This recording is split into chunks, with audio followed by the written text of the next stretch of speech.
Meet Jed Adams. He's a hay farmer, and unlike other crops, hay can be harvested multiple times a year. Our hay fields are just like the grass in your yard.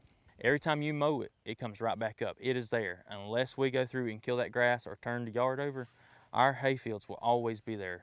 That keeps Jed busy planting and growing food for animals like this. This is Vinnie, the mini cow. You're a handsome movie star, is that what you are? Jed grows hay for Vinnie and other animals too. Vinnie, a miniature Scottish Highland, is just under a year old, but he probably won't get much bigger than he is now. He's pretty much just a big baby. He roams all over and does whatever he wants during the day. He'll never be any taller than about waist height. And his favorite thing?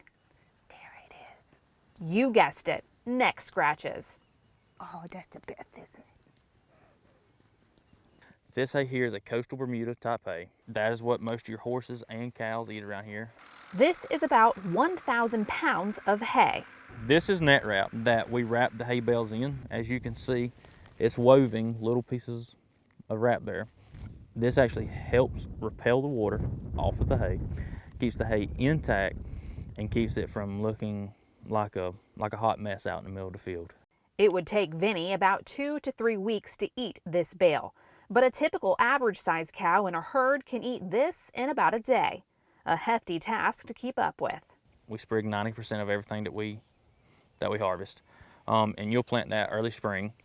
And as you let that grow, your first year off of it, you won't get a lot of hay just because as it's maturing and it's growing. There's a lot that goes into growing hay, and he says the weather is a main factor in how successful it is. During that first year, it's crucial that we get the right amount of rainfall. It takes just under 30 days to grow hay, and Jed says it's important to not let your blades grow too high. Hay will traditionally be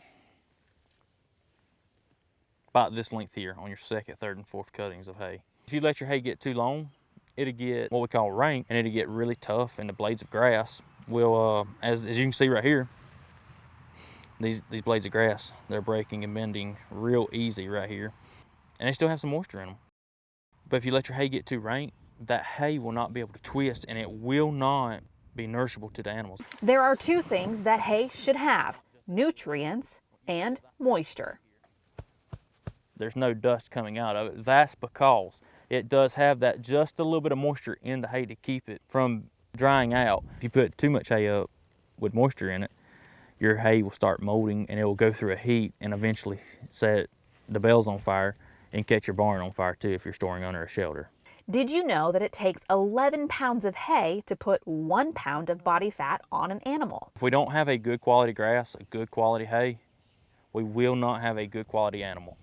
He harvests about 4,000 to 6,000 bales a year and transports them too. It's very important that people know we're moving our hay from the fields back to the home base or to our customers or wherever we're going with it. When they see these trucks and trailers moving down the roads, they give us ample opportunity and space to stop, because we don't stop on a dime. It takes us almost the length of a football field to get stopped. It's all in a day's work, right? I love what I do, so I don't consider any of this work.